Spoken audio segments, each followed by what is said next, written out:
नमस्कार दोस्तों, स्वागत है आपका अपने यूट्यूब चैनल में। आगे की कहानी शुरू करते हैं। देव उठकर सीधा डॉक्टर के केबिन में चला जाता है और पीछे से दीवान जी शेखर भी जाते हैं। डॉक्टर को देखकर दीवान जी एकदम खुशी से, अरे अक्षत तू यहाँ। डॉक्टर मित्तल दीवान जी को देखकर अपनी सीट से खड़े होते हैं। वे दोनों एक दूसरे को गले लगाते हैं। कैसा है तू, बड़ा दिनों बाद देखा। चेयर की तरफ बैठने का इशारा करते हैं। देव उन दोनों की ओर देखकर अभी भी खामोशी से बैठा हुआ था। डॉक्टर शेखर की ओर देखकर, सर आपकी बेटी अभी रिपोर्ट लेकर गई है, मैंने उन्हें सब बता दिया है, आप टेंशन ना लें। दीवान जी डॉक्टर मित्तल से, अक्षत ये देव है मेरा बेटा, यही मदर चौकी पर थाना इंचार्ज है और ये इसके ससुर जी हैं, सजल मेरी बहू है। डॉक्टर मित्तल देव की ओर हाथ बढ़ाते हुए, nice to meet you young man. Dev मुस्कुराकर अक्षत से हाथ मिलाता है और आगे बढ़कर उनके पैर छूता है। डॉक्टर मित्तल उसको गले लगाकर God bless you my child सभी बैठते हैं और देव रिपोर्ट लिखकर डॉक्टर मित्तल से, सर सेजल कैसी है। डॉक्टर मुस्कुराकर, सर नहीं अंकल कहो बेटा, तुम्हारे डैड के बचपन का दोस्त हूँ। और हाँ, सेजल की रिपोर्ट देखी है मैंने, बस 2 दिन अंडर ऑब्जर्वेशन में रखेंगे और सुबह शाम इंजेक्शन देना पड़ेगा, उसके बाद ओरल पर ले लेंगे दीनू, फिर तू तेरी बहू को घर ले जा सकते हैं। दीवान जी हंसते हुए, अरे यार बहू को ले जाने में अभी 8 दिन बाकी हैं। अच्छा, थोड़ा आश्चर्य से सब क्यों देखते हो, क्या मतलब। दीवान जी देव की ओर देखकर, देव की शादी में अभी 8 दिन बाकी हैं। अच्छा, ओहो, तो ये बेताबी अभी अपने फियांसे के लिए है। देव के कंधे पर हाथ रखकर, enjoy golden period young man, और टेंशन मत लो, रात में परेशान नहीं है, अभी दवाइयों का नशा है, 2-3 घंटे में नॉर्मल हो जाएगी, पर हाँ घर पे थोड़ा रेस्ट करना पड़ेगा। बरखुदार अब तुम्हें अपने साथ साथ उसकी भी तैयारी करवानी है। इतना कहकर मुस्कुरा देते हैं। देव मुस्कुराते हुए, शर्माते हुए, पापा प्लीज़ आप कंटिन्यू कीजिए, मैं आपसे बाद में मिलता हूँ, एक बार मम्मा को फ़ोन करके बता दो, और निशु का फ़ोन आ रहा है। इतना कहकर फटाफट बाहर निकल जाता है। उसके जाते ही सब हंसने लग जाते हैं। दीवान जी भी अक्षत से शाम को मिलने की बोलकर शेखर जी के साथ बाहर आ जाते हैं। देव बाहर कृष्णा जी से बात करके सीधे सेजल के पास जाता है। देव सीधे जाकर सुमन के पास बैठकर उनके हाथों को थामकर, मम्मी इधर देखिए। सुमन नज़र उठाकर देव की ओर देखती है। सुमन की नम आंखों को देखकर देव थोड़ा भावुक हो जाता है। प्लीज़ मम्मी नहीं, सेजल आपको इस तरह देखेगी तो उन्हें काफ़ी हर्ट होगा। मैं डॉक्टर अंकल से मिलकर आ रहा हूँ, बस आज का दिन है, आप कल सेजल को घर ले जा सकती हैं। दीवान जी अंदर आते हुए, भाभी जी आप और शेखर जी अभी घर जाइए, फ्रेश होकर आ जाइए, अभी देव है यहाँ पर, फिर थोड़ी देर में कृष्णा भी अंजलि के साथ आ जाएगी। शेखर, हाँ सुमन भाई साहब ठीक कह रहे हैं। शीतल तुम भी चलो बेटा, रात भर सोई भी नहीं हो, अभी देव बेटा है यहाँ पर, हम थोड़ी देर बाद आ जाएंगे। शीतल, सुमन और शेखर जी तीनों निकल जाते हैं। अब कमरे में दीवान जी देव अपने पास बैठने का इशारा करते हैं। देव दीवान जी के पास बैठ जाता है। थोड़ी ही देर में दोनों ने खामोशी से बैठे हुए थे। दीवान जी शांत स्वर में, देव तुम्हारे बिहेव से आज मैं बहुत ही हर्ट हुआ हूँ बच्चे। देव धीरे से, सॉरी पापा, मैं सीजल को लेकर बहुत डर गया था। दीवान जी, बेटा सीजल से तुम्हारा रिश्ता अभी महीने भर पहले ही जुड़ा है, लेकिन वो शेखर और सुमन की बेटी है, तुम समझ रहे हो ना मैं क्या कहना चाहता हूँ। तुम्हारे ऐसे बिहेव से उन्हें हर्ट हुआ होगा। और शीतल, देव नीचे नज़र करते हो, जी पापा सॉरी, वंस अगेन, आगे से ऐसी गलती दोबारा नहीं होगी। दीवान जी, हम चलो अब, मुस्कुराओ, तुम इतने शांत अच्छे से नहीं लगते। देव एकदम से दीवान जी के गले लगते हुए, मुझे समझाने के लिए बहुत बहुत थैंक यू, लव यू पापा। दीवान जी मुस्कुराकर देव का सर चूम लेते हैं। चलो अब मैं भी ऑफिस के लिए निकलता हूँ, अक्षत भी यहीं पर है, तो मुझे कोई टेंशन नहीं है, अब तुम भी बेफिक्र रहो। कमरे से निकलते हैं। थोड़ा रुककर पीछे मुड़ते हुए, देव मेरी बहू को ज़्यादा परेशान मत करना, मैं शाम को उससे पूछ लूँगा, यदि मुझे तुम्हारी शिकायत मिली तो तुम्हारे कान सबके सामने खींचे जाएंगे। इतना कहकर मुस्कुराते हुए निकल जाते हैं। देव भी हंसते हुए सेजल के पास जाकर उसे ड्रिप लगे हाथ को अपने हाथ में लेकर बैठ जाता है और धीरे धीरे सहलाकर मन में, सॉरी सेजल, मुझे कल रात आपसे इस तरह बात नहीं करनी थी, अब उठ भी जाओ, मुझे आपसे बहुत सारी बातें करनी हैं, फिर सबके आने के बाद पॉसिबल नहीं हो पाएगा। सेजल आंखें बंद किए हुए बेचैनी से करवट ले रही थी। देव उसकी हाथों को और कसकर पकड़ लेता है और प्यार से उसकी ओर देखता है। थोड़ी देर बाद सेजल आंखें खोलती है। सामने देव को देखकर उसकी आंखों से आंसू बहने लगते हैं। देव घबराकर उठते हुए उसके चेहरे को अपने दोनों हाथों में लेकर आंसू पोंछते है। क्या हुआ सेजल, तुम रो क्यों रही हो, तबीयत तो ठीक है ना। सेजल सर हिलाकर हाँ करती है। देव अधीर होकर, Sejal please I am sorry, कल मुझे आपसे ऐसी बातें नहीं करनी चाहिए थी। आप समझिए मैं आपके आने जाने पर पाबंदी नहीं लगा रहा हूँ, लेकिन आजकल जो माहौल है उसे देखकर डर लगता है। हम रोज़ थाने में ऐसे केसेस देखते हैं, इसलिए अपने परिवार को लेकर मैं बहुत ही पॉजिटिव हूँ। थोड़ा मुस्कुराकर, आप तो मेरी ज़िंदगी हैं, इसलिए आपके साथ कोई कॉम्प्रोमाइज़ नहीं कर सकता। आज आपकी तबीयत का सुनकर मैं बहुत ही घबरा गया था, इसलिए थोड़ा सा रूड बिहेव किया। उसके लिए माफ़ कर दो यार, ऐसा कहकर अपने दोनों कान पकड़ लेता है। सेजल मुस्कुराते हुए, अरे आप ये क्या कर रहे हैं, यहाँ आइए मेरे पास बैठिए। उतने में निशांत अंदर आते हुए, सावधान भाई भाभी, आला हुक्म पधार रहे हैं, कृपया अपना रोमांस रात के लिए बचा कर रखें। निशांत सेजल की ओर देखकर, भाभी मान गए आपको आज एक पुलिस ऑफिसर को कान पकड़कर माफ़ी मांगते देखा, सच में मज़ा आ गया। उसकी बात सुनकर देव शर्मा जाता है। निशांत सेजल से, अब बताइए भाभी कैसा लग रहा है। देव की ओर देखकर, आपने तो आज किसी की जान ही निकाल दी थी। सेजल एक नज़र देव को देखती है। देव से नज़रें मिलते ही उसकी नज़रें झुक जाती हैं और वह मुस्कुराती है। कृष्णा जी कैसा लग रहा है बेटा। सेजल, माँ हम बिल्कुल ठीक है, आप क्यों परेशान हो गए। कृष्णा, जिसकी बेटी हॉस्पिटल में हो वो माँ कैसे घर बैठ सकती है। मेरे बच्चे जल्दी से ठीक होकर घर आ जाओ, अब इंतज़ार नहीं होता। ऐसा कहकर उसका सर चूम लेती है। अंजी, वाह भाभी यू आर सो लकी, जो आपको इतनी अच्छी सास मिली। देव कृष्णा से, मम्मा आप यहाँ सेजल के पास हैं तो मैं थोड़ी देर थाने जाकर आता हूँ, और राज का फ़ोन आया था, कुछ इमरजेंसी है इसलिए बुला रहा है। कृष्णा, देव तू आराम से जा, निशु अंजलि भी निकल रहे हैं, मैं यहीं रुकूंगी, शाम को तेरे पापा के साथ आऊँगी। देव निशु अंजलि के साथ निकल जाता है। इधर अग्रवाल मेंशन में सुबह सब डाइनिंग टेबल पर नाश्ता के लिए बैठते हैं, और अनिकेत सरला आज कहाँ है। सरला, वो अभी आ जाएगा, आप नाश्ता करिए। अनिकेत गुस्से से, सरला राज को बुलाओ, मुझे अभी ज़रूरी बात करनी है। सरला भरत की ओर देखती है। भरत आंखों से इशारों से उसे शांत रहने का कहता है। भरत, पापा प्लीज़, अभी बहुत ड्यूटी पर जा रहा है वो, और देव अलवर वाले केस को लेकर बहुत ही टेंशन में है, इसलिए अभी आप उससे कोई बात ना करें। अनिकेत, ठीक है सरला, मैं आज शाम को मेहता जी और उसकी बेटी से मिलूँगा। यदि सब ठीक रहा तो मैं संडे को ही उनके घर जाके तुम और राज अच्छे से समझा देना, मुझे इन टाइम पर कोई बहाना नहीं चाहिए। सरला जी, मैं राज से बात कर लूँगी, आप नाश्ता कीजिए। इतने में ही राज नीचे आकर डाइनिंग टेबल पर बैठता है और सभी को गुड मॉर्निंग करता है। नीलिमा राज को नाश्ता सर्व करती है। गुड मॉर्निंग भैया। राज मुस्कुराकर, गुड मॉर्निंग भाभी। बाहर गार्डन से कुसा दौड़कर अनिकेत की गोद में चढ़कर, गुड मॉर्निंग दादू, आप ऑफिस के लिए तैयार भी हो गए। अनिकेत कुसा को गोद में उठाकर, हाँ मेरी प्रिंसेस। अच्छा आप यह बताइए आपकी मैम ने कल आपके बारे में क्या कहा। कुसा अपनी छोटी छोटी आंखें मटकाते हुए, दादू पता है आपको मेरी मैडम ने मेरे लिए बहुत गुड कहा। डैड मम्मा से कहा मैं क्लास की सबसे गुड गर्ल हूँ, मेरे लिए क्लैपिंग भी करी और मुझे चॉकलेट भी दी, मैंने सही कहा ना डैड। भरत मुस्कुराकर, जी पापा। कुसा की बहुत तारीफ़ करी इसकी मैडम ने। कुसा राज की गोद में चढ़ जाती है और उसके सर पे हाथ लगाते हुए, मेरे हैंडसम चाचू क्या हुआ, आप इतने सैड क्यों हो। राज कुसा के दोनों गालों को खींचकर, कुछ नहीं मेरी डॉल, चाचू बिल्कुल सैड नहीं है। अच्छा आप ये बताओ आज शाम को चाचू के साथ बाहर क्या खेलना है। कुसा खुश होते हुए, चाचू आज हम हाइड एंड सी खेलेंगे, अगर मैं जीत जाऊंगी तो आप मुझे मेरी यम्मी यम्मी आइसक्रीम खिलाओगे। राज कुसा के गाल पे किस करते, पक्का प्रॉमिस। अब चलो आप भी अपना दूध फिनिश करो, मम्मा ने आपके लिए दूध रेडी करके रखा है। कुसा, मम्मा आप हमारा दूध चाचू को दे दीजिए, आज हम अपने हैंडसम के हाथों से ही दूध पियेंगे। राज नीलिमा से, लाइए भाभी। नीलिमा, भैया आपको लेट हो जाएगा, इसकी तो नौटंकी शुरू हो चुकी है, आप लेट हो जाएंगे तो पक्का देव भैया आपकी डांट लगाएंगे। राज मुस्कुराकर, भाभी देव आज थोड़ा लेट आएगा, उसका मैसेज आया था, आप दे दीजिए, मैं इसे पिला दूंगा। कुसा, मम्मा प्लीज़ हैंडसम को दीजिए ना, मुझे भूख लगी है, और आप डैड पे ध्यान दीजिए, देखो उन्होंने अपना नाश्ता पूरा नहीं किया। अनिकेत मुस्कुराते हुए कुसा की बात सुनते ही और मन ही मन कुछ फैसला करते हैं। राज कुसा को दूध पिलाकर अपना नाश्ता खत्म कर निकल जाता है। भरत और अनिकेत अपने ऑफिस निकल जाते हैं और थोड़ी देर में राज और देव दोनों थाने पहुंचते हैं। राज, क्या हुआ देव, एनी प्रॉब्लम।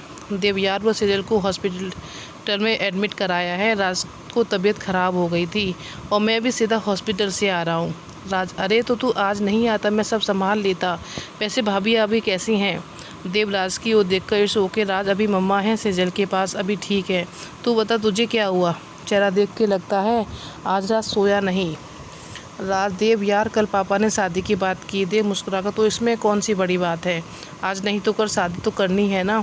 राज थोड़ा गंभीर लहजे में देव यार I love someone and I want to marry her. पापा नहीं चाहते कि वो अग्रवाल ख़ानदान की बहू बने। देव आश्चर्य से हु इज सी। राज अभी नहीं देव, बाद में मिलवा दूंगा, पहले पापा को तो मना लूँ। देव राज मैं बात करूँ।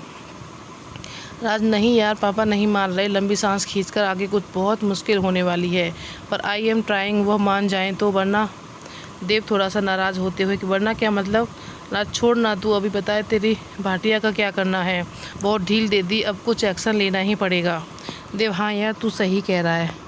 पांडे और अहमद ने अपने तरीके से प्रूफ इकट्ठा कर लिया और अब हमें और इंतज़ार नहीं करना चाहिए, उसे उसके घर में ही जाकर पकड़ते हैं। राज आज मैं सारा प्लान सर को बताऊंगा और फिर तुझसे बात करूंगा।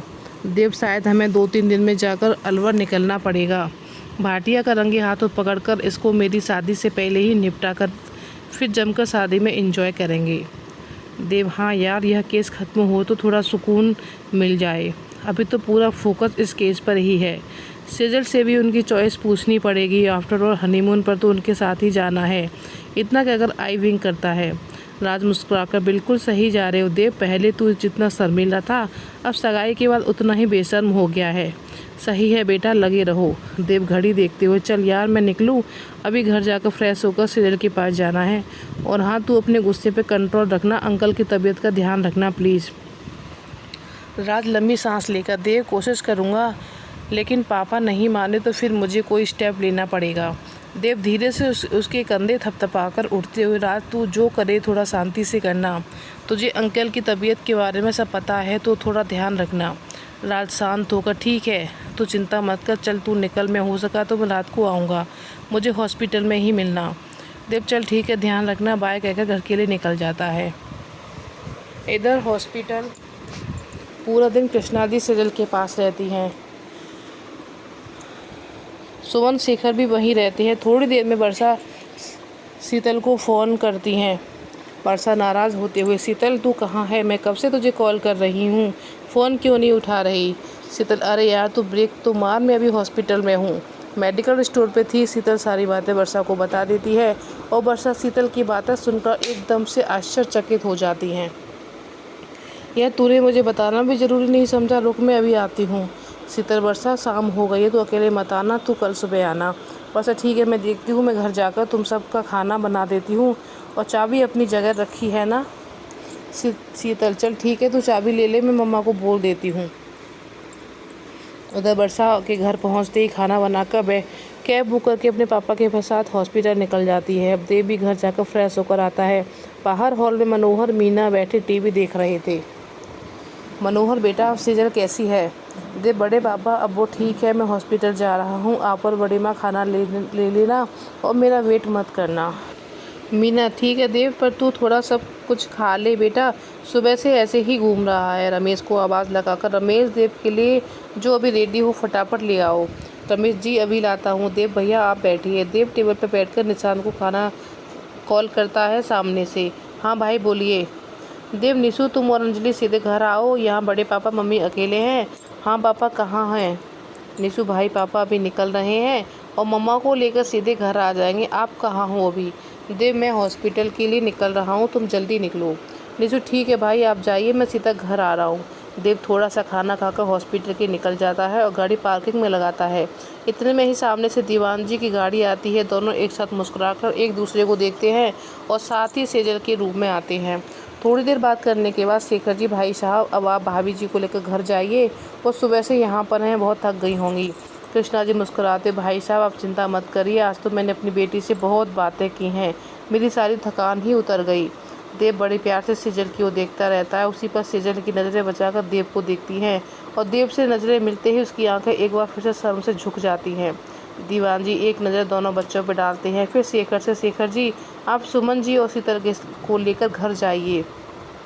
मैं चाहता हूँ देव आज रात सेजल के पास रुके, यदि आपको कोई एतराज़ ना हो तो। आफ्टर ऑल सेजल अब देव की रिस्पॉन्सिबिलिटी है, देव उसका ध्यान अच्छे से रखेगा, मुझे अपने बच्चों पे भरोसा है। देव की ओर देखकर, देव तुम रुकोगे बेटा? देव सुमन और शेखर की तरफ देखकर, पापा यदि मम्मी आप पापा जी को आप मुझ पर भरोसा हो तो मैं ज़रूर रुकूंगा। शेखर और सुमन एक साथ, अरे बेटा आप ऐसे कैसे कह सकते हैं, हम खुद भी चाहते हैं कि आप सेजल के पास रुकें। शीतल चल बेटा तू भी कल स्कूल चली जाना, आगे अभी बहुत सी छुट्टी की ज़रूरत पड़ने वाली है। शीतल ठीक है मम्मा। शेखर सुमन दीवान जी कृष्णा जी के साथ बाहर निकलते हैं। देव दौड़कर पीछे से दीवान जी का हाथ पकड़ लेता है। दीवान जी पीछे उनका, क्या हुआ मेरे बच्चे? देव एकदम से दीवान जी गले लगा, थैंक यू पापा, आई लव यू। दीवान जी मुस्कुराकर, देव सेजल का अच्छे से ध्यान रखना बच्चा। देव जी पापा सबसे के निकलने के बाद वर्षा और शीतल सेजल से मिलकर निकलती हैं। देव एक नज़र सेजल को देखकर, रुको शीतल। शीतल घबराकर देव की ओर देखती है। जी जीजू कहिए, हमसे कोई गलती हो गई क्या? शीतल आई एम सॉरी, मैं सुबह सेजल को लेकर बहुत डर गया था, तुम्हें नहीं पता जब कोई मेरा अपना हॉस्पिटल में एडमिट होता है तो मैं बहुत परेशान हो जाता हूँ, फिर यहाँ तो मेरी ज़िंदगी का सवाल था, इसलिए थोड़ा रूड हो गया। शीतल भावुक होते हुए देव के दोनों हाथों को पकड़ लेती है। जीजू हमें तो बहुत अच्छा लगा यह देखकर आप हमारी दीदी से इतना प्यार करते हैं। थोड़ा रुकते हुए, आप दोनों का साथ हमेशा बना रहे, किसी की भी नज़र ना लगे आपके रिश्ते को, और आप हमसे बड़े हैं, आप क्यों माफ़ी मांग रहे हैं? गलती तो हमारी है जो हमने आपको रात को नहीं बताया। देव शीतल को गले लगाकर, थैंक यू बच्चा, अब बिल्कुल अपनी दीदी की टेंशन मत लेना और आराम से सोना। और वर्षा की ओर देखकर, वर्षा तुम भी सौरे से कुछ मत कहना, मैं चाहता हूँ कल सेजल के डिस्चार्ज के बाद ही उसे पता चले।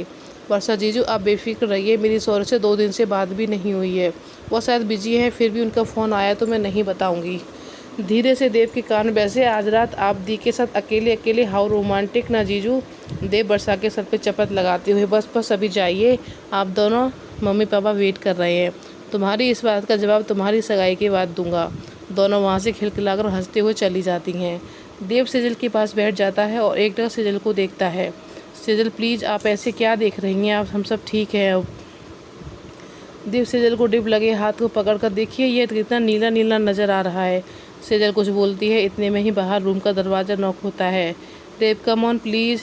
नर्स अंदर आते हुए, सॉरी सर आपको डिस्टर्ब किया, अक्षय सर का फ़ोन आया था, मैम का ड्रिप निकालना है, अब इसकी ज़रूरत नहीं है। देव उठकर सेजल की साइड से खड़ा हो जाता है। नर्स आकर ड्रिप बंद कर उसकी कैनुला निकालती है, जिससे सेजल के हाथ से ब्लड निकलता है। उसको देखकर देव अपनी आंखें बंद कर लेता है। नर्स आपने खाना खा लिया? सेजल जी हाँ। नर्स देव से, सर ये मेडिसिन है, आप इन्हें दे दीजिएगा। वैसे अब कोई टेंशन वाली बात नहीं है, फिर भी रात को कोई इमरजेंसी हो तो आप मुझे डॉक्टर रूम में फ़ोन कर सकते हैं। मुस्कुराते हुए अक्षय सर ने स्पेशली आपका ध्यान रखने को कहा है।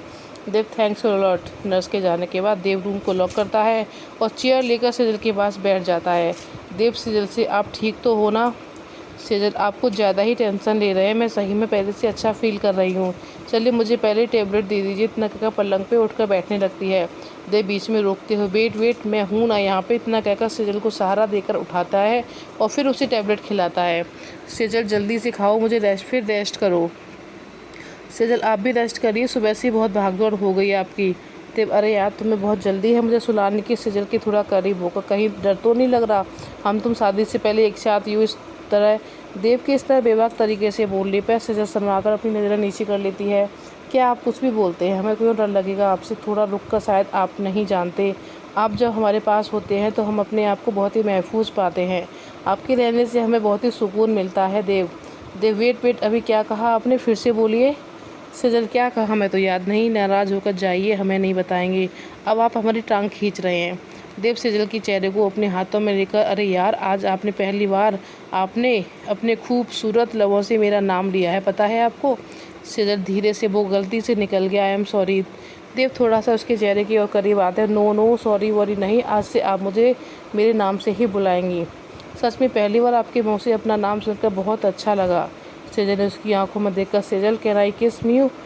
मुझे पता है यह जगह सही नहीं है, फिर भी सेजल की नज़रें नीचे हो जाती है, उसके मुंह से कुछ भी शब्द नहीं निकलते। देव उसकी हालत को देखे, इट्स ओके। सेजल उसके दोनों हाथों को चूमकर, चलिए अब आप सो जाइए, सुबह से सब के आने जाने से रेस्ट भी प्रॉपर नहीं किया, इतना कहकर उठने लगता है। सेजल देव को हाथ पकड़ लेती है, क्या हुआ, कुछ कहना है? सेजल पलंग से उठते हुए देव के गले लग जाती है। देव मुस्कुराकर उसके अपनी बाहों में कस लेता है।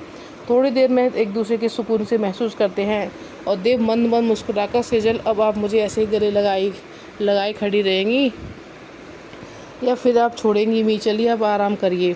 सेजल हड़बड़ाकर देव से अलग होने लगती है, लेकिन देव उसको टाइट हक कर लित करते हुए, सेजल आराम से, आई नो अभी हमारी शादी नहीं हुई है, मैं मजाक कर रहा था। Sejal I never cross my limit, इतना कहकर उसकी माथे पर धीरे से अपने होठ रख कर देता है और सेजल की आंखें बंद हो जाती हैं और वो मुस्कुराकर देव को और टाइट पकड़ लेती है। सेजल भावुक होते हुए देव से, शुक्रिया देव, मुझे अपनी ज़िंदगी का हिस्सा बनाने के लिए, मुझे इतना स्पेशल फील कराने के लिए, मेरी इतनी केयर करने के लिए। देव धीरे से सेजल के कान पर अपने होठ रखकर, बस बस मुझे इतनी तारीफ हजम नहीं होती मिसेस देव मित्तल, चलिए अब। तो आज का पार्ट इतना ही, अगला पार्ट आपको कल मिलेगा। और आज का पार्ट आपको कैसा लगा मुझे कमेंट बॉक्स में बताइएगा, और अच्छा लगा हो तो प्लीज़ मेरी वीडियो को लाइक करिएगा, और जो भी मेरे साथ नए जुड़े हैं वो मेरे चैनल को सब्सक्राइब करिएगा। तो धन्यवाद।